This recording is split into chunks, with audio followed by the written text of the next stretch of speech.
Okay, Kenny and Archie, we're speaking today after the news was announced about your change of role, Archie, and also the new additions to the board. Kenny, maybe first of all yourself. I know you wanted to take this opportunity to pay tribute to Archie and the role that he's had in the last decade or more. So, what would you like to say along those lines? Yeah, thanks, Ian.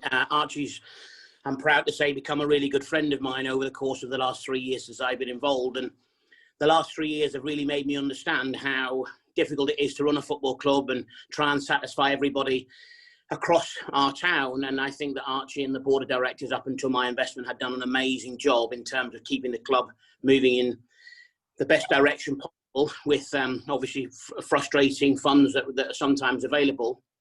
And I suppose when I came along, I met Archie for the very first time. He was an amazing character, totally open-minded to doing whatever was possible to try and make the football club more successful, and was welcomed me with open arms into the football club, and was very, very engaging with me to do everything possible to make sure that the investment came into the club and the club was able to thrive. So I'm delighted to call Archie a friend. I've grown to have a huge amount of respect and love for him over the course of the last 3 years. And I don't think, to be honest, I would have been involved and it would have been as successful without how open Archie was to change and how embracing he was of the investment coming into the football club to help it grow and develop. So it's been a super 3 years, and I totally now understand how difficult a period it is to run a football club, and I've got huge admiration for Archie and the board that ran it over that decade successfully. Yeah, Archie, as Kenny said, been involved in running the club, whether it be chairman, secretary, or quite often both roles at the same time. Over the last 12 years, 2008 is when you became involved. When you kind of look back to then until now, I'm sure you certainly couldn't have foreseen, the direction the club would go in and all the things that would be possible when you got involved back in 2008. No, to be honest, Ian, first of all, thank you for those kind words, Kenny. You're also a good friend of mine, as is everybody at Lorne Football Club. It's a very family-oriented club, and it's an absolute honour to be offered this presidency. The last president of the club was a gentleman called Bob Orr, who sadly passed away many years ago, and there's been nobody there since. On reflection, the last sort of week or two when I've been thinking back, the club, from day one, really, when it was Mervyn Mackay and I came in, it was an uphill struggle. It really was. I mean, we lived from hand to mouth, and our whole thing was getting the club to play football on Saturday. Where that meant cleaning the place, working at the pitch, doing chairman's job, doing secretary's job, doing a bar job, whatever it was. And everybody in the board then pitched in. And I was thinking of a few guys who are no longer with us, the likes of Charlie McFarlane and Jimmy Morton. Everybody done it just for the love of the club. And it made me realise, and what made me realise the love that people have for this club was Jimmy Morton was disabled, and he used to paint the car park with a paintbrush on the end of a long stick. And I went into the club on Christmas morning, and there was Jimmy lying on the car park on his side, and I thought he collapsed. But he'd lost his stick, and he was lying on his side painting the lines in the car park on Christmas morning. And I thought that was absolutely incredible. It really, really moved me that when I seen that. And I just realised then the things that go on in this club. And one of the highlights, again, to show you what a sleeping giant we had, we went to the Steel and Sons Cup final, 2011, I think it was. And then the average gate was 150. And we took, I think it was over 2,500 of that. And it just let me see what a sleeping giant we had. And Kenny, when you came in and put your investment in, you awakened the sleeping giant. You brought us back to where really I think we should have always been. Let's put us aside. Where we should have always been. And over the years, it's the struggle that went in and all the work is all paid off in the end. And to sit back now and look at it now is just absolutely incredible. We could never have envisioned it.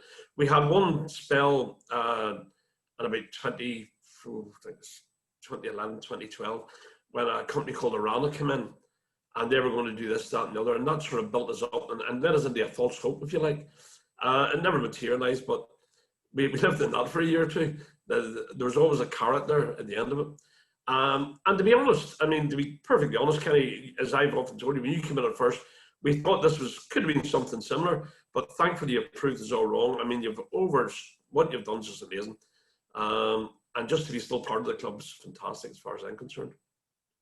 Yeah, Archie, as you kind of outlined some of the challenges and suppose some of the difficulty just kind of keeping the gates open at Inver Park during some of those years. But as you say, the potential always seemed to be there. You know, whenever we got a final, a semi-final, a good run in the league, that there always seemed to be people who, you know, kind of were willing to be there and you know, wanted to see the club. And I suppose, you know, keeping the club alive, keeping things afloat really has been justified now in terms of, you know, what has been able to happen off the back of that, and how things have been reinvigorated, and how the, you know, as you say, the sleeping giant has awoken.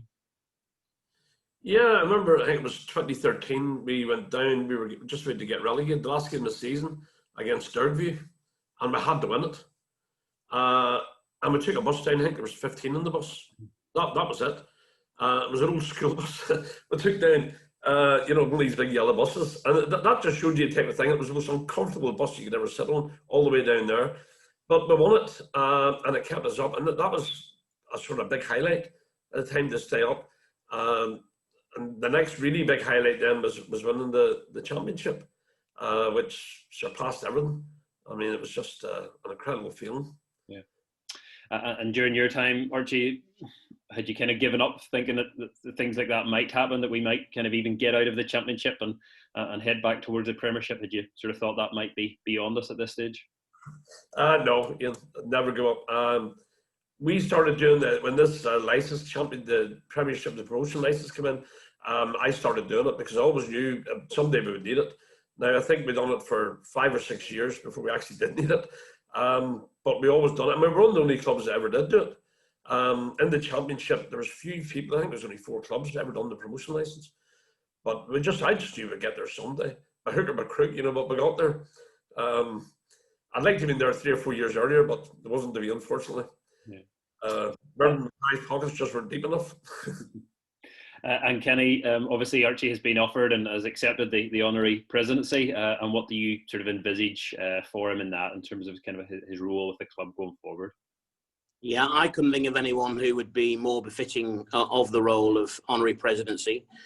Archie was a super enthusiastic character. When this tells you the sort of character is. I flew him out to New York with Stephen Ash, Raymond Robertson, Gareth and Tiernan to meet me to talk about how we could make the club successful and how I could get integrated into the football club. And we managed to agree a framework of a deal that ultimately the members agreed to post that trip to New York. And we sort of celebrated on the last night. I think the 2 or 3 nights, and we celebrated on the last night, went for a meal, and we walked into this bar. And it was a fairly busy bar, but there was a singer on in the corner, and it was fairly quiet. And then after about 15 minutes, Archie got said to the singer, "I'll have the guitar, please, and I'll take over."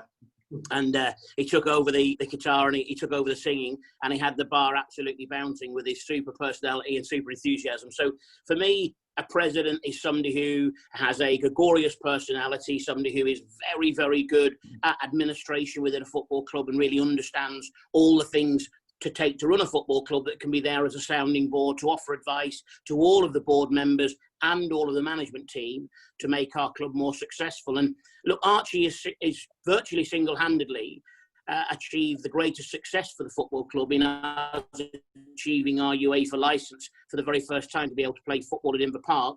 And huge credit goes to him for achieving that. And look, lots of people that aren't involved in football wouldn't understand the huge amount of work that's gone into achieve that.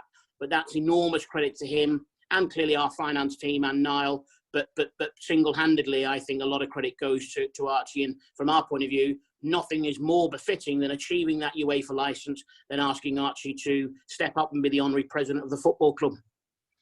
Yeah, and Archie, you bringing out the guitar still didn't stop the takeover. Maybe that's the greatest achievement of them all.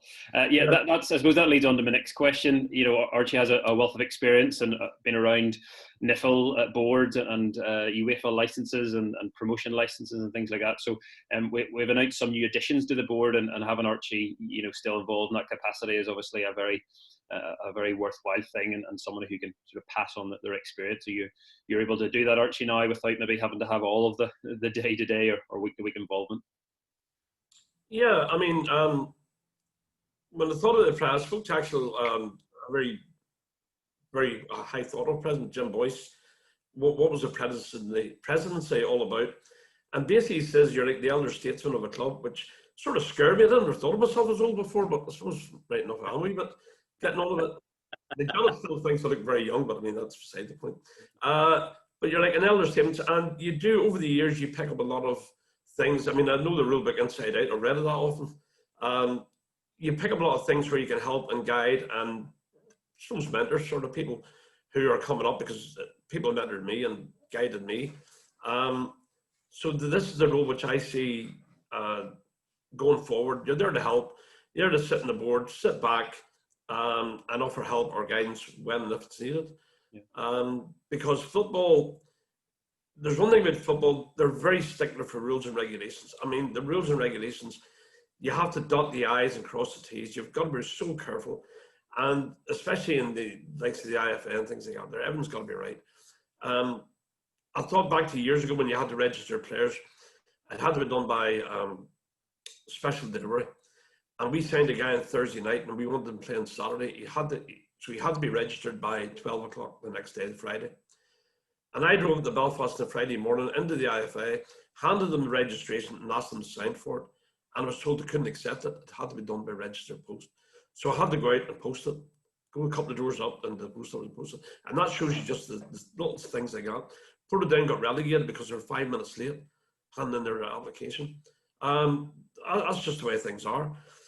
And sometimes it's a bit of a pain, but you've got to play by the rules. That's what they're there for.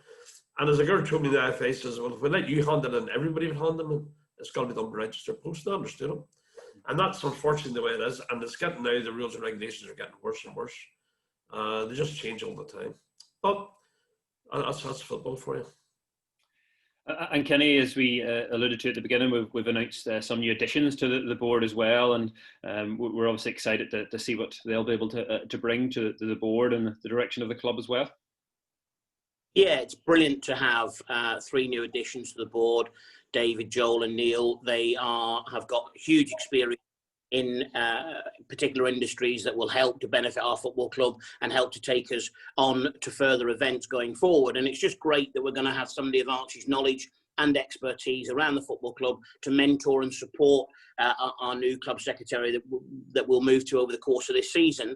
And those 3 additions will add huge value in lots of areas across our football club, and all of our team will benefit from them coming in. And it just shows the great work that everyone at the football club has done, that clearly people now want to join our board with certain expertise that are going to help our football club go forward. So all round, the key thing, the only thing that should last forever is the football club. Everyone has the privileged position of being involved with a football club for a period of time, whether that's as long as a decade or longer that Archie's been involved in, or as short as maybe somebody having a season with us. The critical thing is that everybody that comes in adds value, helps to make sure they are part of the core values of the football club to make it the heartbeat of the community. And everyone that's joining our board definitely have Larne DNA in their blood and are keen to see our football club grow and develop. And to have somebody like Archie mentoring our new club secretary is absolutely super. And final question to you both to Archie and Kenny. We've made additions, we've strengthened, I suppose, on and off the pitch, and a new season that is nearly upon us, and it's really exciting time. We were in great form, as we all know, at the start of 2020, and I suppose we just want to hit the ground running and take that into the new season. I'll let Archie go first. Yeah, I think it's great. Our squad's very strong going forward. Looking forward to the season. I mean, I'm looking forward to it. And looking at the other teams, it's going to be a hard season. Well, you expect that in the Premiership. Our aim, to me anyway, this coming season is European place. Whether we get there by winning the league or coming even second or third is debatable. But I think with the squad we have and the facilities we have, we should definitely aim for a European place. And that European place has been demonstrated last week. I mean, Coleraine were a penalty kick away, I feel like, from $500,000. That's the difference, European. The clubs like Cliffsville, who never got a European place this season, can't get the players they want, so they're going to be weaker next season. Whereas the Coleraines and the Linfields, who've got the European, the Glentorrans, they can strengthen their squad because they have the money to do so. Yeah, so I think, look, the Northern Irish League is on fire at the present time. It's amazing. It's an amazing product that has an amazing future. We want to be part of that. We want to be challenging right at the top. I think we've got a fantastic, young, inspiring, hard-working management team on the park. We've got a great squad of players who have got a wonderful culture. And look, their expectations are as high as they possibly can be. They're motivated and prepared for the season to start. They can't wait. And we'll be doing everything we can to challenge right at the top of Northern Irish football. And look, from our point of view, we're probably one player short of where we want to be. We're still looking for that last edition. If we get that last edition in, then I think Tiernan's been backed by the football club. He's got a wonderful group of players, and we'll be doing everything we can to make sure we challenge for honours this season. I couldn't be more excited for the season to commence. I really am looking forward to it. Good note to finish on, Kenny. As you said, exciting times on and off the pitch at Inver Park. Thanks for your time. Thank you. Thank you.